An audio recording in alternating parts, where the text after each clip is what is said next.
안녕하세요. 해파리의 유람 파도입니다. 모레입니다. 요양입니다. 네, 오늘도 저번 에피소드에 이어 책 토크입니다. 김연수 작가의 이토록 평범한 미래라는 단편소설집인데요. 수록된 8편의 소설 중에 인상 깊었던 소설들을 한 번씩 돌아보면서 이야기 나눠보겠습니다. 이 책에 있는 8개의 단편 소설 중에서 5개를 꼽았잖아. 맞지? 그걸 이제 일단 하나하나씩 짚어봅시다. 일단 먼저 첫 번째로 이 책의 제목이자 첫 소설로 자리 잡고 있는 이토록 평범한 미래 편이야. 일단 이 편은 이제 아주 과거의 두 남녀가 남자의 외삼촌으로부터 과거가 아니라 미래를 기억해야 한다라는 말을 듣게 되면서 시간이라는 진리에 대해서 다시 생각해보게 되는 이야기야. 소설집들이 다 뭔가 시간에 대한 얘기를 하고 있잖아. 맞아. 과거의 어떤 이야기라던가 미래에 대한 얘기를 하는데 그 중에서 제일 그래도 직관적으로 시간에 대한 얘기를 하고 있는 게 이 첫 번째 편인 것 같아. 일단 나는 이토록 평범한 미래에서 얘기하는 게 일단은 미래를 기억하자고 얘기를 하잖아. 근데 일단 기억한다는 것 자체가 보통 미래를 기억한다고 하기보다는 과거를 기억한다는 게 더 보편적인 걸로 느껴지는데 여기서는 미래를 기억해야 한다는 어쩌면 낯선 개념을 얘기한다는 것 자체가 난 좀 새롭게 다가왔고 과거를 기억해서 우리는 과거의 이 일이 우리 삶에 영향을 미친다고 생각하는데 여기서는 미래가 지금 현재 영향을 미치게 할 수도 있기 때문에 미래를 기억해야 한다고 하는 게 마음에 이렇게 다가온 것 같아. 그러니까 그런 거 있잖아. 약간 명언 중에도 그 메멘토 몰이라고 죽음을 기억해라는 명언이 있단 말이지. 그러니까 죽음을 생각할 때 이제 새로운 시각으로 현재를 바라볼 수 있으니까 그런 같은 맥락에서 미래를 기억해야 한다고 하는 것 같은데 그거에 뭔가 되게 공감이 갔고 뭔가 어떻게 보면 자기 암시라고 할 수 있는 것들이 생각보다 나의 많은 부분을 바뀌게 할 수도 있겠구나 이런 생각이 들었어. 난 사실 그 시간이라는 개념에 대해서 사실 알고 있는 사실인데 그걸 이렇게 소설로 다시 뭔가 이야기로서 보니까 또 약간 새롭게 느껴지면서 뭔가 깨달음처럼 다가온 것도 있고 다시 한번 새기게 된 것도 있는데 이렇게 시간이라는 게 사실 그냥 인간이 만들어낸 개념이잖아. 그러니까 우주의 입장에서 보면 과거도 없고 현재도 없고 미래라는 것도 없잖아. 그냥 하나의 차원으로 있는 것뿐인데 우리가 고차원으로 갈 수 없기 때문에 우리는 그 과거, 현재, 미래가 시간이 흐르는 것처럼 느끼면서 살아가는 거잖아. 그래서 여기서 이제 삼촌이 이제 지민이한테 해준 말처럼 그러니까 과거가 원인이 돼서 현재가 있는 게 아니라 미래가 원인이 돼서 현재가 있는 거라면 어떻겠냐. 그러니까 똑같은 지금의 현상을 두고 네가 생각을 다르게 한다면 그 결과가 정말 동반 자살이 될 수도 있고 결혼이 될 수도 있고 그러니까 우리가 어떻게 생각하느냐에 따라서 그 결과가 달라질 수 있다는 얘기를 하는 걸 보고 그래 이게 맞지 라는 어떤 약간 진리라고 해야 되나? 그런 걸 또 깨닫게 된 것 같고 그리고 그 소설을 얘기하면서 그 소설 속 그 엄마가 쓴 소설에 있는 그 두 연인이 시간 여행을 하면서 시간이라는 게 없다는 사실을 알게 됐다고 얘기하거든. 그래서 시간이라는 게 없으니까 과거도 없고 미래도 없다. 그러니까 현재만 존재한다. 근데 우리는 그러니까 우리가 미래를 보지 못한다는 이유로 과거에만 얽매여 있는 거잖아, 사실. 그러니까 미래를 기억해야 한다라는 말이 그러니까 다르게 얘기하면은 어차피 미래는 우리가 볼 수 없는 거긴 하니까 그 생각의 방식을 바꿔야 한다 라는 의미로 나는 받아들였어. 그래서 나는 진짜 생각하는 대로 흘러간다, 말하는 대로 이루어진다 이런 말들이 그 말이 결국에는 미래를 기억하는 행위인 것 같아. 맞아. 미래를 기억한다는 말이 너무 좋은 것 같아.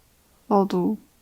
그래서 나는 이제 미래를 기억한다는 말도 좋았지만 결국엔 주인공이랑 지민이를 동반자살이라는 결말을 얻지 않게 한 것도 둘의 결혼이라는 평범한 미래를 기억하고 그 기억으로 살아간 거잖아. 그래서 결국엔 우리를 살게 하는 거는 뭐 거창한 것이 아니라 진짜 평범한 것을 기억하는 게 중요한 거구나. 이렇게 생각이 들더라고. 맞아. 맞아. 우리가 계속 지는 한이 있더라도 선택해야 하는 건 이토록 평범한 미래라고 말하잖아. 그러니까 그냥 실패하는 순간에도 뭔가 낙담하게 되는 일이 있더라도 그렇게 화려한 미래를 생각하는 게 아니라, 과거를 후회하는 게 아니라 그냥 평범한 미래를 생각하는 게 좋은 방법이라는 게 좋았어. 맞아. 나도 그래야지 싶더라.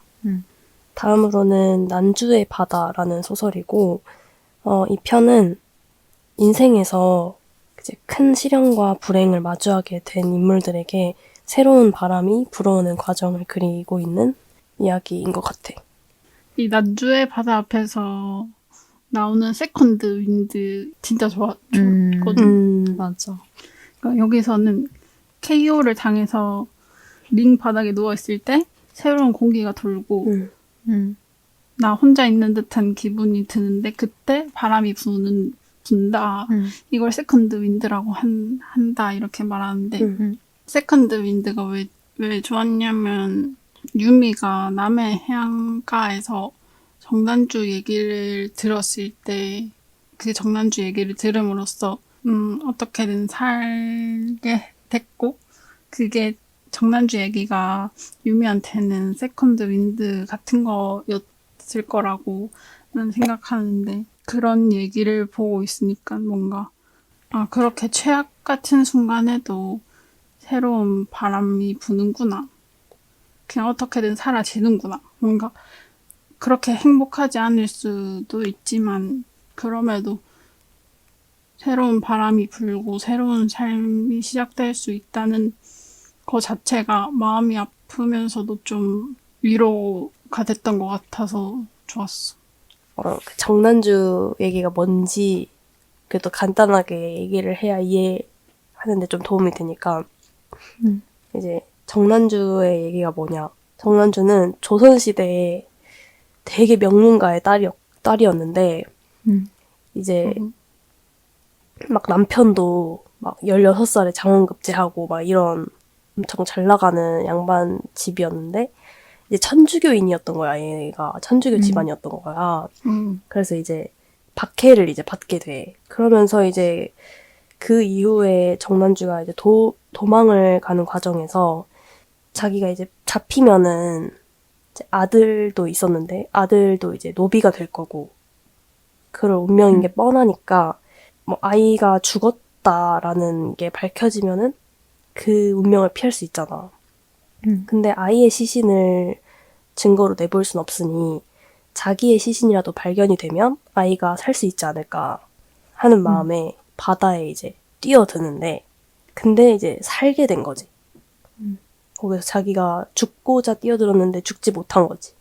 근데 이제 그때 이제 하느님한테 내가 죽어야 우리 아이가 산다 라고 이제 기도를 했는데, 그때 하느님이 이제 바르게 기도하는 법을 가르친다 하면서 이제 제가 살아야 아이가 살 수 있다, 이게 올바른 기도다 라고 알려줘서 이제 정난주가 거기서 이제 진짜 여기서 그렇게 표현이 돼 있어. 이제 막 말을 배우는 아이처럼 더듬더듬 제가 살아야 제 아들 살 수 있습니다 라고 했고, 그래서 그 이후에 실제로 정난주는 37년을 더 살았고 아들도 그녀와 함께 오래오래 살았다 이런 얘기인데, 이제 나도 여기서 느꼈던 거는 그 이제 박해를 받고 자기가 이제 명문가의 딸이었고 잘 나가는 집안의 사람이었는데 그렇게 한순간에 이제 노비가 될 처지로 이렇게 떨어지게 된 게 자기한테는 인생에서 가장 큰 불행이었을 거고 진짜 자기가 인생을 이제 더 이상 살고 싶지 않을 만큼의 힘든 지점이었을 텐데 오히려 그렇게 최악을 이제 경험하고 있을 때 그게 이제 앞에서 말한 사점이라고 하는 정말 세컨드 윈드를 설명할 때 이제 운동을 하다가 가장 힘든 그 지점, 그 시점을 사점이라고 하는데 그 정난주의 그 상황이 진짜 이제 죽을 것 같은 그런 사점이었는데 그거를 이제 그게 이제 전환점이 돼서 이제 오히려 그 정난주라는 사람이 더 평범한 삶을 살 수 있게 해준 그런 세컨드 윈드가 아니었나. 맞아. 나는 여기 앞에도 또 인상 깊었던 게 또 료안의 얘기라고 있는데 이 얘기가 너무 많기는 한데 진짜 막 가파른 절벽을 올라서 막 정상에 섰을 때 거기에 이제 정말 험난한 곳을 지나왔다고 생각했는데 사실 돌아보니까 거기에 목련이 가득했다 이런 얘기잖아. 근데 그러면서 이제 여기가 정말 평평하구나 라고 하니까 이제 자신의 또 다른 목소리가 이제 맞다 평평하다. 근데 이 평평함은 네가 건너온 험준함에 대한 평평함이지 진정한 평평함은 아니다. 이렇게 얘기를 한단 말이야. 그러니까 우리도 인생을 살면서 어떤 험난한 산골짜기를 건너보지 않으면 조금 평화롭고 조금 더 안정된 평평함을 느낄 수가 없는 것 같아. 그러니까 사실 인생을 살면서 험난한 산골짜기는 진짜 필수 요소인 거지. 그리고 있을 수밖에 없어. 그러니까 행복을 위해서는 불행이 있어야 한다. 불행이 맞아. 있어야 행복을 느낄 수 있고 맞아. 정말 평생 평평하게 산다면 그게 평평한 건지 알 수 없기 때문에 그래서 사실상 우리 모두는 세컨드 윈드를 경험할 수 있는 준비가 된 사람들이 아닐까 싶었어. 왜냐면 인생에는 항상 굴곡이 있으니까. 그래서 어떤 최하점, 그 사점에 자기가 있다고 하더라도 거기에서 뭔가 죽음을 생각하지 말고 그 앞선 얘기였던 이토록 평범한 미래에서 말했던 것처럼 진짜 미래를 기억하면서 우리가 있을 그 미래를 기억을 하면서 그 새로운 바람을 좀 느꼈으면 좋겠어. 좀 더 여유로운 마음으로. 맞아. 일단 나는 이토록 평범한 미래에서는 우리가 어떻게 인생을 살아야 되냐라는 질문에 대한 답이 있었던 것 같고 난주의 바다 앞에서는 우리가 왜 살아야 하냐 또는 왜 우리가 긍정적으로 살아야 될까 그런 거에 대한 답이 있었다고 생각이 들거든. 사실 나도 긍정적으로 살아야 해 이렇게 얘기만 들었지 뭔가 그거에 대해서 왜 그래야 하는지 이유는 사실 막 그렇게 말하라고 하면 잘 못 말하겠는 그런 게 있는데 이 파트를 읽고 약간 좀 깨달았던 것 같아. 정연이가 읽어준 목련을 보고 평평함이 사실 진짜 평평함이 아니고 험준함에 대한 평평함이니까 결국엔 우리가 어떻게 마음 먹냐, 어떻게 받아들이냐에 따라 다르다는 이야기로 느껴져가지고 은정이도 정난주도 끝이 있었지만 결국엔 그게 끝이 아니라 새로운 바람, 시작이라 여겼던 것처럼 우리가 마음 먹기에 따라서 인생이 달라질 수 있으니까 살아야 한다라고 얘기해주는 것 같아가지고 그래서 진짜 좀 책에서 제일 좋았던 파트였던 것 같아. 나는. 요 편이 사실 유영이가 꼽은 편이지. 난주의 바다 앞에서. 다음으로 진주의 결말이라는 소설은 아버지를 학대해서 죽게 하고 방화를 저질렀다라는 혐의로 세상을 떠들썩하게 만든 유진주라는 인물에 대해서 범죄 심리학자인 주인공 나의 시점으로 이해하려고 하는 그런 이야기야. 이건 솔직히 조금 이해하기가 어려웠어. 나도. 뭔가 이걸 읽는데 약간 읽으면서도 무의식적으로 여기서 진주가 진짜 어떤 흑심이 있었을지 생각하면서 읽었거든. 근데 사실 그런 흑심이 있었던 것도 아니고 그런 방송에서 진주를 가해자로만 보여지게끔 한 것처럼 나도 어떻게 보면은 내 입맛대로나 그러니까 내가 재단한 시선으로서 상대를 바라보지는 않을까. 함부로 판단하지 말자고 생각하면서도 자꾸 그렇게 못하게 되는 것 같아가지고 조금 반성하게 됐어. 맞아. 나는 진주의 결말을 읽으면서 솔직히 100% 이해가 되진 않았거든. 왜냐면 진주의 마음이 뭔지를 모르겠는 거야. 그래서 진주가 어쨌든 그 마지막에 집에 불을 지른 게 진짜 그 아버지 그 언론에서 계속 얘기했던 게 진주를 약간 피해자로서 만들기도 하고 또 정말 노인을 학대했던 그런 가해자로 만들기도 하고 그렇잖아. 그러니까 근데 진주는 진짜 그 아버지에 대한 분노 때문에 불을 지른 걸일지 아니면 뭐 어떤 다른 이유 때문에 불을 지른 건지 알 수가 없었잖아. 마지막 결말까지도 그게 나오지 않아서 난 솔직히 답답했어.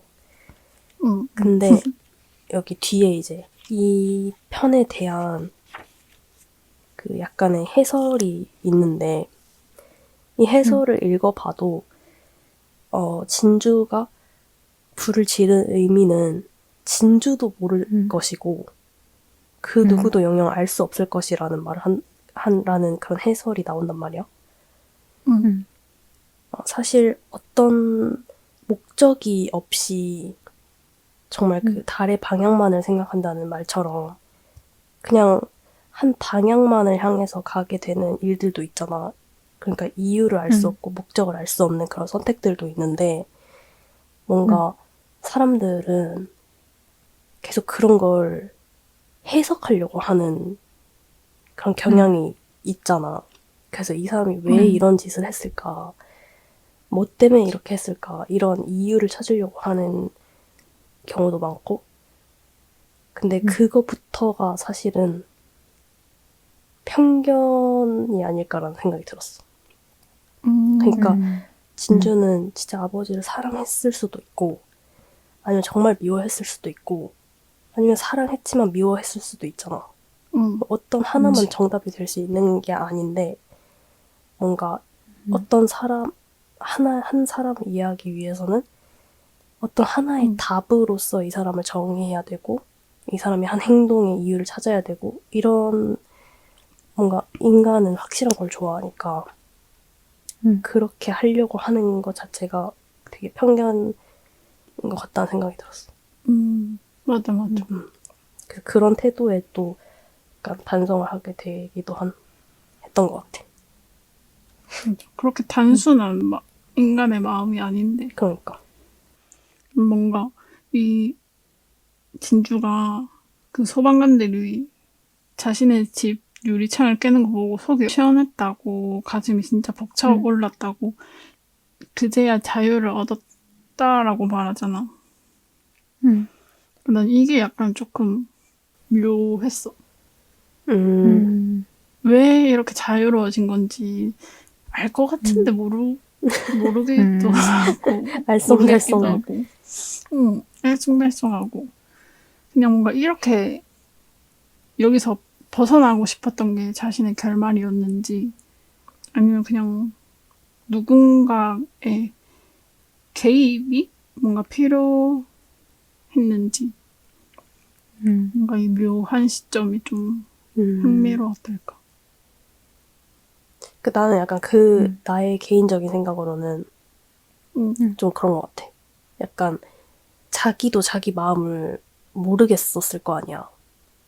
그치. 내가 이 아버지에 대한 이 마음을 불을 지르는 그 순간에도 몰랐을 것 같은데, 그러니까 아버지를 사랑하는 마음과 미워하는 마음, 정말 그러니까 아버지가 없었으면 좋겠다라고 생각하는 마음과 또 그 사랑하는 마음이 어쨌든 뭔가 충돌이 있었을 텐데, 그런 자기의 어떤 그런 충돌이 있던 공간이 아예 사라져버린 거잖아. 다 부셔지고, 불타고 없어져 버리는 거니까, 그 과정에서 자기의 어떤 그런, 자기 안에서 계속 있었던 그런 충돌이나 괴리 같은 것들이 그 집이 사라짐과 함께 그냥 없어진 것 같은 느낌? 그래서 거기에서 오는 자유로움, 후련함 이런 것들이 있었을 것 같아. 그럴 수도 있겠다. 나는 일단은 진주가 좀 끔찍하고 두려운 생각들을 하고 그런 것들을 막 글로 적고 할 때 이제 그런 행동을 이해한 게 이제 아빠였잖아. 이해해준 맞아. 사람이 아빠였고 그리고 아버지가 또 너는 어떤 생각을 할 수 있지만 그런 생각이 곧 네 생각이 아니다. 일단 생각을 모두 다 적고 난 다음에 가장 좋은 생각을 남기면 그게 곧 너의 생각이 될 거다. 이렇게 얘기를 해줬잖아. 그래서 진주는 그런 생각을 가지고 계속 살아왔던 것 같아. 자기가 한 끔찍한 생각도 있고 좋은 생각도 있지만 그 중에 가장 좋은 생각을 택하면서 살아갔던 것 같은데 아버지가 치매에 걸린다는 것 자체가 자기한테는 이해할 수가 없는 것인 거야. 왜냐하면 가장 좋은 생각을 선택하는 자기로서는 왜 누가 이런 끔찍한 일을 한 거지? 이런 일을 벌인 거지? 라고 생각이 들었고 그리고 아버지가 죽은 것도 똑같이 그런 생각이 들었겠지. 근데 뭔가 그런 생각들이 진주가 얘기했듯이 그렇다면 그건 누구의 생각일까? 어쩌면 신이 아닐까? 그렇다면 신은 왜 이런 나쁜 생각들을 지우지 않는 걸까? 왜 앞뒤도 맞지 않는 이런 일들을 그대로 실행하는 걸까? 이렇게 말을 했잖아. 그래서 뭔가 이렇게 아버지가 죽고 치매에 걸리고 이런 것들이 진짜 그 이유를 찾으려고 했지만 이유를 못 찾았기 때문에 그리고 진주가 그 다음에 그 집에서 살 때 이 이야기에도 결말이 있었으면 좋겠다라고 생각을 했고 그래서 아빠가 죽어야만 끝나는 게 아니고 죽지 않아야 끝나는 결말도 아니고 그래서 불을 질렀다고 했거든. 그래서 뭔가 그 집에 살 때 아빠와의 이야기가 있었는데 그 이야기가 마무리가 되려면 좀 진짜 뜬금없는 행동을 함으로써 마무리를 지으려고 했던 것 같거든. 왜냐면 그것마저도 진짜 치매나 죽음이 갑작스럽게 아버지에게 찾아온 것처럼 본인도 진짜 갑작스러운 일을 만들면서 결말을 맺으려고 했던 것 같아. 맞아. 누구도 이해할 수 없는 방안을 저지른 게 아닐까. 그리고 그 이해라는 게 어쨌든 진주가 어떤 작가를 만났을 때 타인을 이해하려고 애쓸 때만 우리 인생은 살아볼 만한 값어치를 가진다라는 작가의 말에 타인을 이해하는 게 가능한가요? 이렇게 물었었잖아. 맞아. 그렇게 생각이 들었지만 결국에는 그 달의 방향을 향해서 가듯이 이해를 하려고 하는 방향으로 갔던 것 같아, 진주는. 어쨌든 진주의 나름대로 그런 아버지의 죽음이나 치매 같은 것들을 받아들인 느낌. 그게 잘못된 방법이었긴 하지만. 맞아. 그래서 그냥 마음이 아팠던 것 같아, 나는. 나도. 그게 뭔가 좋은 방향은 아니었잖아. 그리고 뭔가 진주는 아버지 외에는 혼자라는 거니까 거기에 있어서 또 좀 안쓰러웠어. 맞아. 그 다음으로 바얀자그에서 그가 본 것이라는 소설은 아내와의 추억을 가지고 몽골로 여행을 간 주인공이 그곳 바얀자그에서 무언가를 보고 이제 어떤 불행이 닥치더라도 결국 다 지나간다. 라는 것을 깨닫게 되는 과정을 그리고 있는 이야기야. 일단 난 처음에 이 책을 읽었을 때 응. 이제 처음에 주인공이 그 몽골로 가서 코디네이터인 자르가를 만났을 때 카탐 호가야라는 인도 말을 가르쳐줬잖아. 응. 그리고 나서 며칠 뒤에 아파서 병원에 있었을 때 내가 고비 사막에 갔을 때 다 끝났어라는 뜻의 인도 말 카탐 호가야를 말했는데 사실 그게 아니고 카탐 호가였어요 하고 이렇게 말하고 응. 그걸 잊어버리고 살았기 때문에 이런 세상이 온 거예요 라고 미안해하잖아. 좀 미안해하고 우는 이유를 처음에는 잘 이해가 안 됐거든. 나도. 왜 이렇게 얘기를 하고 울지? 이런 생각을 했었어. 근데 이제 다시 한 번 더 읽으니까 응. 이 주인공 아내가 이제 죽었잖아. 맞아. 그리고 그 아내가 얘기해줬던 게 그 인도 말이었고 응. 근데 자기는 그런 말을 까먹고 있었기 때문에 이 아내의 죽음도 되게 받아들이기 힘들고 버티기 힘들었던 것 같아. 그래서 알고 보니까 그 뜻이 내가 잘못 알았다는 걸 깨닫고 그 의미를 다시 새겼을 때 다 끝났다 이런 말이 이제 이런 것도 다 지나간다 그런 생각이 들어서 울었던 게 아닌가라는 생각이 들더라고. 나는 이 편에서 좀 인상 깊었던 구절이 있는데 이제 모든 믿음이 시들해지는 순간이 있다. 그래서 아무것도 나아지지 않을 것 같고 인간에 대한 신뢰도 접어두고 싶고 그런 순간이 있는데 그럴 때가 어쩔 수 없이 낙관주의자가 되어야 될 순간이다. 이런 말이 있거든. 그게 방금 유영이가 말한 것처럼 정말 힘든 순간이 왔을 때 가장 낙관적으로 살아야지 내가 버틸 수 있게 되는 것 같아. 그러니까 모든 게 다 지나간다라는 거를 정말 내가 지나갈 거라고 믿어서가 아니라 그냥 그렇게 생각하고 그렇게 말을 하면 또 그렇게 흘러가게 되는 그런 마음가짐인 것 같아. 그렇게 힘들 때는 시간이 막 빨리 안 지나가는 것 같은데 이 주인공 아내가 죽고 나서는 그 주인공 아내와 사랑했던 그 시간이 얼마나 빨리 지나갔는지에 대해서 진짜 눈 깜빡할 사이에 폭풍처럼 지나간 인생에 대해서 또 생각하잖아. 그러니까 뭔가 좀 이 시간의 상대성이라는 게 그렇게 힘든 순간엔 느리게 가고 좋았던 시간엔 또 빨리 가는 게. 근데 나도 아직은 20대 이제 20대 중반밖에 안 됐지만 지나왔던 시간에 대해서 생각할 때 진짜 뭔가 내가 언제 이렇게 20대 중반이 됐나 싶기도 하고 뭔가 그리워지는 것들도 있고 그러면서 뭔가 아직은 여전히 어리지만 나이가 더 들어갈수록 이 시간의 속도가 얼마나 더 빨라질지에 대해서 두렵기도 하고 그런 것들을 생각했을 때 좀 서글퍼지는 것 같아. 이 챕터는 약간 다 지나간다. 사실 이거 알긴 아는데 진짜 너무 뻔한 말이고 알긴 아는 말인데 막상 내가 어떤 힘든 일을 겪었을 때 다 지나간다라고 얘기를 들으면 짜증날 때도 있잖아. 기분이 썩 별로 좋진 않을 것 같거든? 당연히 알지. 지나가는 거 당연히 알지. 이렇게 생각이 들 것 같은데 그런 당연한 얘기지만 진짜 이 책을 통해서 한 번 더 그런 생각을 그래도 가지며 살아야겠다라는 생각이 들었어. 맞아. 그러니까 이 주인공이 바얀자그에서 본 게 결국에는 그냥 찰나의 시간인 것 같아. 여기 보면은 막 지구의 나이로 따져보자면 공룡은 12월 11일에 나타나서 16일에 사라진 거고 인류는 12월 31일 저녁 8시에 처음 등장해서 11시 30분이 돼서 농사를 짓기 시작했다 라고 나와 있거든. 그러니까 우리가 얼마나 찰나를 살고 있는 건지에 대해서 느끼게 됐을 것 같아.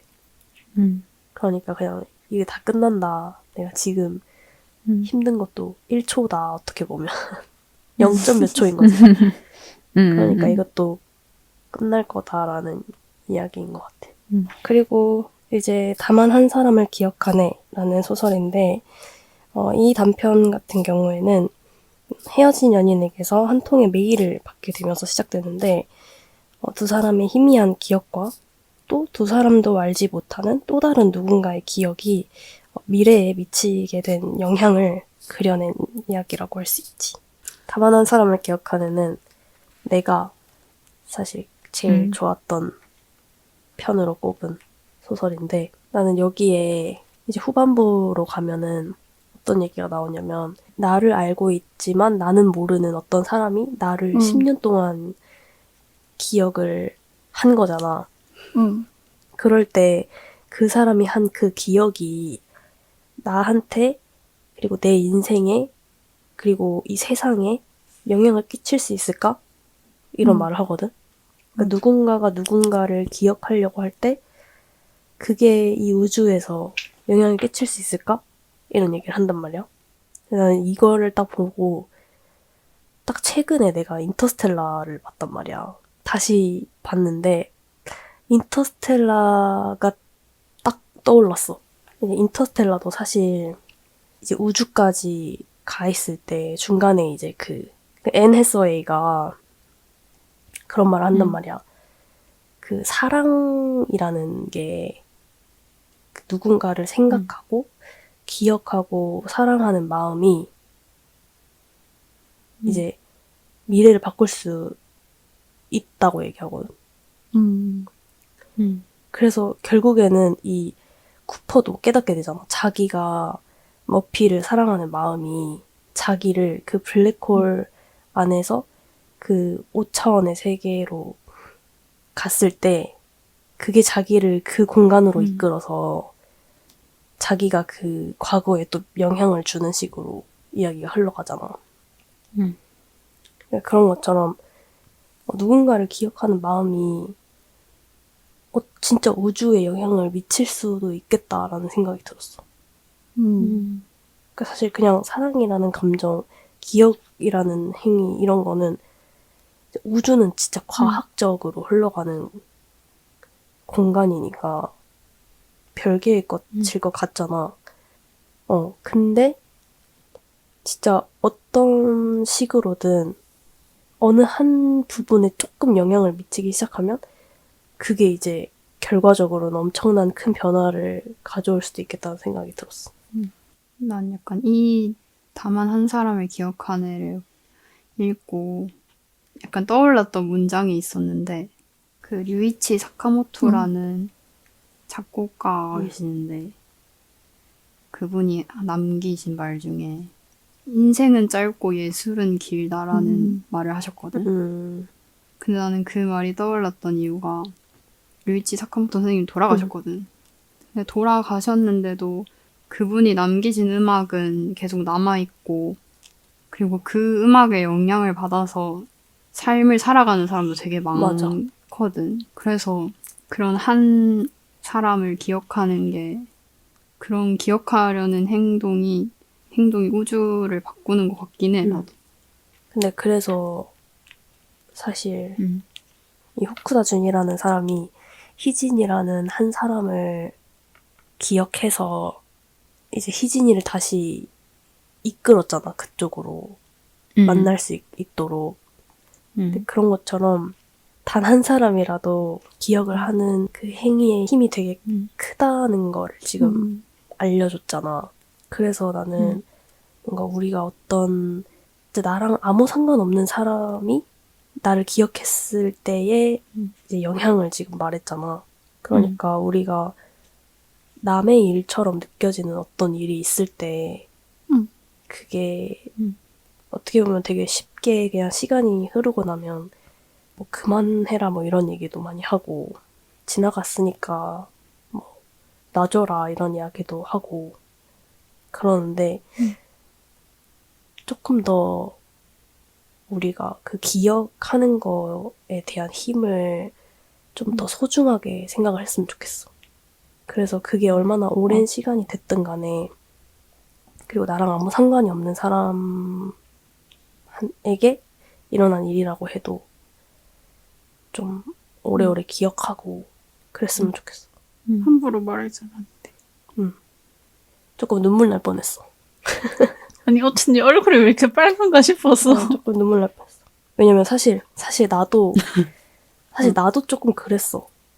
그러니까 내가 막 이제 그만해라까진 아니어도 나도 시간이 지나면서 나의 안에서 그런 일들이 흐릿해져 가잖아, 사실. 왜냐면 우리에게 직접적인 일들이 아니니까. 근데 좀 다시 한번 생각해보게 됐던 것 같아. 근데 이렇게 보니까 첫 번째 소설이랑, 그러니까 이 모든 소설이 다 각각의 단편집인데 다 연결되어 있는 얘기인 것 같아. 맞아. 그런 것 같아, 진짜. 아니 뭔가 이 소설은 그래도 희망을 얘기하는 것 같아서 좋았어. 맞아. 이렇게 또 다 훑어보고 나니까 기억이 중요하네. 그리고 남은 챕터 우리가 얘기 안 한 챕터들도 좋으니까. 맞아.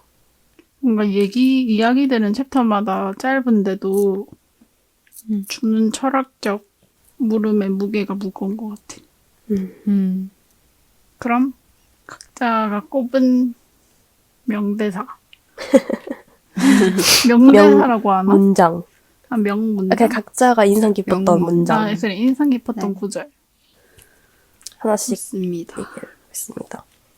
일단 나는 다만 한 사람을 기억하네 편에서 나온 말이고, 그렇다면 그 기억은 나에게, 내 인생에, 내가 사는 이 세상에 조금이라도 영향을 끼칠 수 있을까? 우리가 누군가를 기억하려고 애쓸 때 이 우주는 조금이라도 바뀔 수 있을까? 라는 문장입니다. 좋습니다. 뭐래?